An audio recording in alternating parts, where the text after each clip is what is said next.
পটলের রেসিপি আপনারা বিভিন্নভাবে খেয়েছেন। আজ পটলের একটি অজানা রেসিপি করে দেখাবো। রেসিপিটা শুরু করার আগে লাইক এবং সাবস্ক্রাইব বাটনটা অবশ্যই প্রেস করে দেবেন। প্রথমে নিয়েছি পটল, এখানে 250 গ্রামের মতন পটল আছে। আর পটলের চোখলাগুলোকে হালকাভাবে ছুলে নিয়েছি। আর পটলগুলোকে দু আধখানা করে নিয়ে একটি চামচের মাধ্যমে ভেতরের শাঁসটাকে বের করে নেব। পটল আমাদের শরীরের জন্য খুবই স্বাস্থ্যকর। যারা ওজন কমাতে চান তারা অবশ্যই পটল খেতে পারেন।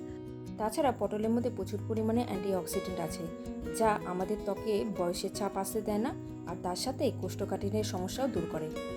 এরপর পুরের জন্য নিয়ে নেব দুটো মিডিয়াম সাইজের সেদ্ধ করা আলু, আর দিয়ে দেবো একটি মিডিয়াম সাইজের পেঁয়াজ কুচি, আর নিয়েছি চিংড়ি মাছ। চিংড়ি মাছটিকে দুটো কাঁচা লঙ্কা দিয়ে ভালো করে পেস্ট করে নিয়েছি। এরপর দিয়ে দেবো 1 বড় চামচের মতো কাসুন্দি।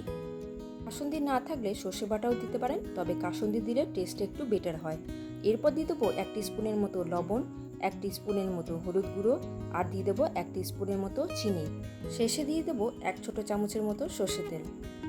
আর এটাকে ভালো করে মিক্স করে নেব। আর আপনাদের কাছে একটাই রিকোয়েস্ট, আপনারা যারা ডলিস রেসিপি চ্যানেলটি সাবস্ক্রাইব করেনি অবশ্যই করে নেবেন। এরপর বাইন্ডিংয়ের জন্য দিয়ে দেবো 1 বড় চামচের মতো বেসন, আর এটাকেও ভালো করে মেখে নেব। পুর কিন্তু একদম রেডি হয়ে গেছে। এরপর পটলের মধ্যে আলু এবং চিংড়ি মাছের এই পুরটা ভরে দেব। আর আপনারা অবশ্যই কমেন্ট করে জানাবেন যে রেসিপিটা কেমন লাগলো। আপনাদের কমেন্ট কিন্তু আমাদের কাছে অনেকটাই মূল্যবান।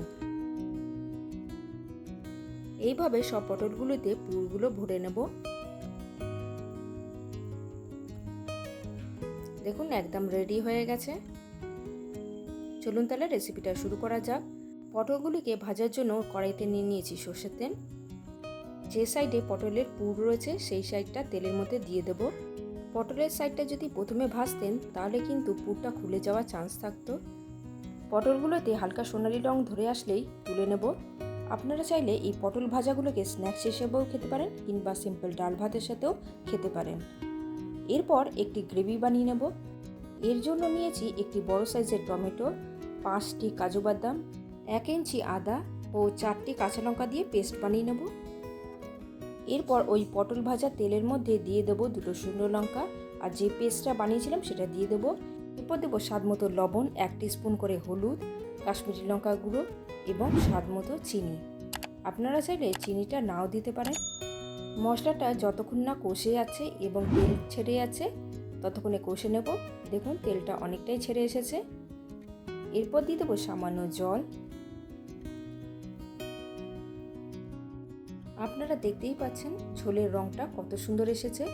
আর ঝোলটা ফুটে আসলেই দিয়ে দেবো ভেজে রাখা পটল। গরম গরম ভাতের সাথে পরিবেশন করুন পটলের এই রেসিপি। আর হ্যাঁ, আমাদের রান্না যদি আপনাদের ভালো লাগে তবে ডলিস রেসিপি চ্যানেলটি অবশ্যই সাবস্ক্রাইব করবেন। আজকের মতো আসি তাহলে।